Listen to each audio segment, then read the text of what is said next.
খয়রাশোল থানার পক্ষ থেকে মাধ্যমিকের কৃতী ছাত্রছাত্রীদের সংবর্ধনা। এবার মাধ্যমিক পরীক্ষায় নজর কাড়া সাফল্যের জন্য জেলায় কৃতী ছাত্রছাত্রীদের বীরভূম জেলা পুলিশের পক্ষ থেকে সংবর্ধনা জানানো হয়। পড়াশোনায় আরও উৎসাহিত করতে মাধ্যমিকের কৃতী ছাত্রছাত্রীদের সংবর্ধনা জানিয়ে শুভেচ্ছা জানানো হলো বীরভূম জেলা পুলিশের উদ্যোগে এবং খয়রাশোল থানার পক্ষ থেকে। আজ খয়রাশোল থানার অন্তর্গত খয়রাশোল গ্রামের রিতম দাস মোদককে খয়রাশোল থানার পক্ষ থেকে একটি বই এবং পুষ্পস্তবক দিয়ে সংবর্ধিত করলেন পুলিশ কর্মীরা। পাশাপাশি মিষ্টিমুখও করানো হয়। রিতম নাগরাকোন্ডা হাই স্কুলের ছাত্র।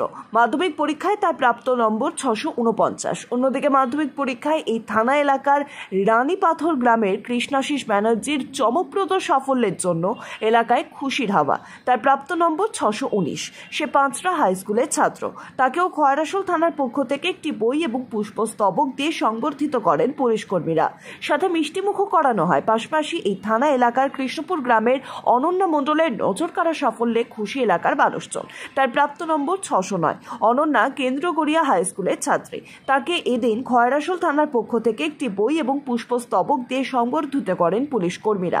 সাথে মিষ্টিমুখও করানো হয়। অন্যদিকে এই থানা এলাকার বালিটা গ্রামের ঝুম্পা পাল মাধ্যমিক পরীক্ষায় 514 নম্বর পেয়ে এলাকার মুখ উজ্জ্বল করেছেন। ঝুম্পা পাঁচরা বিকে গার্লস হাই স্কুলের ছাত্রী। তাকেও খয়রাশোল থানার পক্ষ থেকে একটি বই এবং পুষ্পস্তবক দিয়ে সংবর্ধিত করেন পুলিশ কর্মীরা।